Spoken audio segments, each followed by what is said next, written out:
Assalamualaikum warahmatullahi wabarakatuh. Sebelumnya, perkenalkan nama saya Naila Agustowibowo. Saya berasal dari program studi Pendidikan Sosiologi Angkatan 2024. Sebelumnya, yang terhormat kepada Bapak Ahmad Hussein selaku dosen pengampu mata kuliah Pancasila dan juga teman-teman yang saya sayangi dan saya banggakan.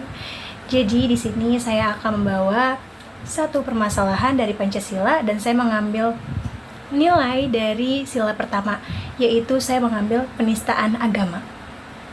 Nah memang tadi ya, 8 bulan ya kurang lebih 2 tahun lah ya. Ke kasus hukum lainnya, Saudara, berkas perkara kasus. Dosen Fakultas Ilmu Sosial dan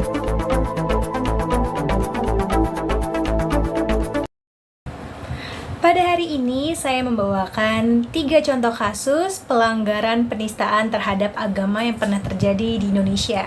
Jadi di Indonesia pernah ada beberapa tokoh yang mengalami atau yang melakukan penistaan terhadap agama-agama yang ada di Indonesia. Di sini saya membawakan 3 contoh kasus. Yang pertama adalah kasus dari Basuki Cahayapurnama atau yang sering disapa dengan Ahok. Pada saat itu beliau adalah gubernur di kota Jakarta. Beliau melakukan penistaan terhadap agama Islam. Lalu yang kedua adalah Roy Suryo. Roy Suryo merupakan mantan Menpora pada era pemerintahan Susilo Bambang Yudhoyono. Beliau melakukan penistaan agama terhadap agama Buddha. Dan yang ketiga yaitu ada Lina Mukherjee. Lina Mukherjee merupakan seorang selebgram yang melakukan penistaan terhadap agama Islam. Dan untuk ketiga contoh dari yang sudah saya sebutkan akan saya tampilkan sebagai berikut. BTP sebagai tersangka pada 16 November 2016.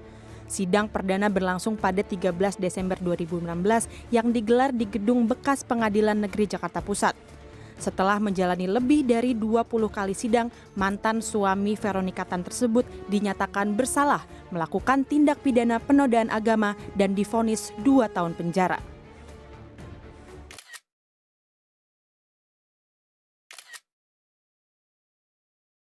Ke kasus hukum lainnya, Saudara, berkas perkara kasus dugaan penistaan agama MIM Stupa Candi Borobudur oleh Roy Suryo dinyatakan lengkap atau P21 dan siap disidangkan. Roy Suryo pun kini ditahan di Rutan Salemba, Jakarta Pusat. Kepala Pusat Penerangan Kejati DKI Jakarta Adi Sofyan menyebut penahanan Roy Suryo di Rutan Salemba akan dilakukan selama 20 hari. Sebelum ke Rutan Salemba, Roy Suryo mengikuti proses pelimpahan berkas tahap 2 dari Polda Metro Jaya ke Kejari, Jakarta Barat.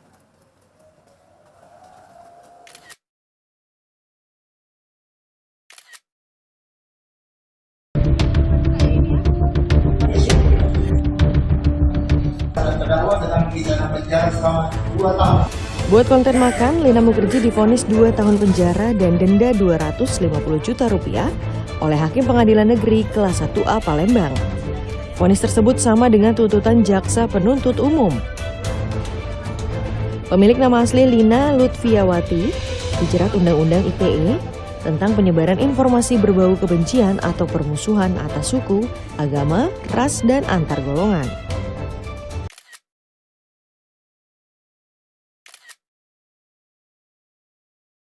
Ini adalah data-data yang sudah saya kumpulkan dari beberapa kasus yang telah saya buktikan atau yang sudah saya paparkan. Jadi data-data yang sudah saya ambil ini adalah data-data yang valid dan dapat dipercaya karena telah dibuktikan dengan adanya bukti video dan juga buktinya berita-berita yang sudah menyebar luas ke kalangan masyarakat. Jadi 3 orang tersebut telah melakukan penistaan agama dan juga telah ditetapkan sebagai tersangka di mata hukum dan juga telah ditindak pidana. Masuk ke dalam faktor-faktor penyebab yang melatar belakangi adanya penistaan terhadap agama ini. Jadi terdapat beberapa faktor yang melatar belakanginya. Saya mengklasifikasikannya menjadi 2, yaitu faktor internal dan juga faktor eksternal. Yang pertama adalah faktor internal. Faktor internal yang pertama yaitu adalah ketidaktahuannya individu terhadap pembelajaran tentang agama. banyak individu yang melakukan penistaan terhadap agama ini dan mereka tidak memiliki pemahaman yang mendalam tentang ajaran agama yang mereka sedang bicarakan. Dan ketidaktahuan tersebutlah yang menyebabkan pernyataan atau tindakan yang mereka lakukan tersebut dianggap menyinggung agama lainnya. Lalu yang kedua adalah pemahaman keagamaan yang dangkal. Mengapa demikian?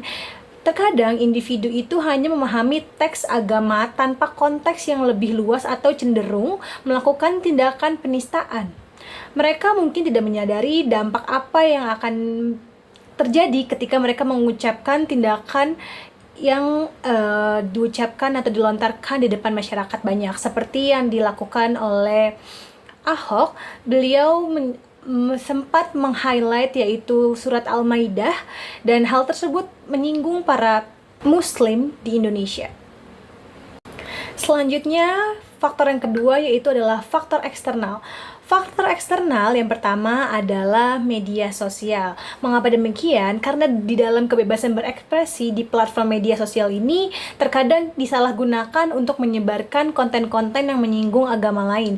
Contohnya yaitu seperti Lina Mukherjee. Lina Mukherjee dia adalah seorang selebgram dan di media sosialnya dia menyebarluaskan bahwa dia seorang muslim tetapi dia memakan daging babi dan disebarkan di khalayak banyak. Dan itu sudah masuk ke dalam penistaan terhadap agama. Dan seperti juga yang dilaksanakan atau yang dilakukan oleh Roy Suryo sempat menyinggung agama Hindu, yaitu dengan menyebarluaskan bahwa dia menulis bahwa meme dari sebuah patung dari Buddha tersebut dikatakan mirip dengan Jokowi. Hal tersebut yaitu telah menyinggung dari para masyarakat Buddha di Indonesia, dan hal tersebut termasuk dalam penistaan agama. Media sosial ini adalah memungkinkan penyebarannya sangat cepat informasinya dan juga sangat provokatif. Dan yang kedua yaitu adanya motivasi untuk mendapatkan perhatian. Terkadang beberapa orang yang telah melakukan penistaan agama tersebut, mereka hanya ingin dilihat saja dan ingin memiliki popularitas di media sosial. Dan juga hal ini terkadang disalahgunakan untuk mencari keuntungan finansial. Dan juga adanya budaya intoleransi di masyarakat dengan tingkat toleransi yang rendah. Terkadang penistaan terhadap agama itu sangat banyak, teman-teman. Dan maka dari itu, hal itulah yang menjadi faktor eksternal yang telah menyebabkan adanya penistaan terhadap agama.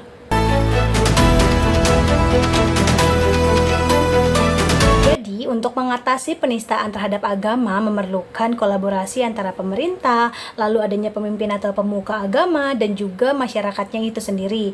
Solusi yang dapat kita lakukan yang pertama adalah untuk penguatan moderasi beragama. Nah, penguatan moderasi beragama ini yaitu mengacu pada pendekatan yang menekankan adanya toleransi, lalu saling menghargai dan juga saling menghormati di antara manusia yang saling beragama. Lalu yang kedua adalah pendidikan agama yang komprehensif. Nah, tujuan dari pendidikan agama ini adalah untuk meningkatkan pemahaman umat tentang ajaran agama mereka sendiri maupun tentang agama lain. Jadi tidak adanya saling memandang rendah agama lain. Jadi dengan mengintegrasikan kurikulum pendidikan agama ini di sekolah-sekolah dan juga di perkuliahan yang mencangkup studi perbandingan agama dengan nilai-nilai toleransi yang tinggi. Jadi diharapkan para siswanya nanti akan dapat menghargai dan juga saling menghormati. Lalu yang ketiga yaitu adalah dengan menegakkan hukum yang tegas. Jadi pemerintah diharapkan untuk membuat kebijakan yang diimplementasikan dengan undang-undang yang ada terkait dengan penistaan agama yang tegas tanpa pandang bulu. Jadi walaupun dia jabatannya apapun tetap dianggap sama di dalam hukum. Nah, masyarakat juga perlu mendukung langkah-langkah dari pemerintahan atau kebijakan tersebut yang diambil oleh aparat untuk menindaklanjuti pelaku penistaan tersebut agar tidak adanya lagi penistaan-penistaan agama yang nantinya menyebar luas di masyarakat.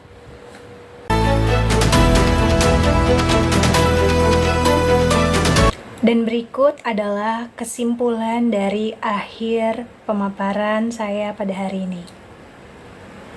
Kesimpulan dari analisis ini menunjukkan bahwa penistaan terhadap agama bukan hanya masalah individu, tetapi juga mencerminkan kondisi sosial dan budaya yang lebih luas. Upaya untuk mengatasi masalah ini yaitu dengan memerlukan pendekatan multidimensional atau yang melibatkan pendidikan, penegakan hukum, dan juga penguatan nilai-nilai toleransi dalam masyarakat. Sekian dari saya, apabila ada kesalahan kata ataupun perbuatan, mohon dimaafkan. Dan semoga apa yang saya paparkan dan juga informasi yang sudah saya berikan bisa berguna bagi kita semua di masa depan.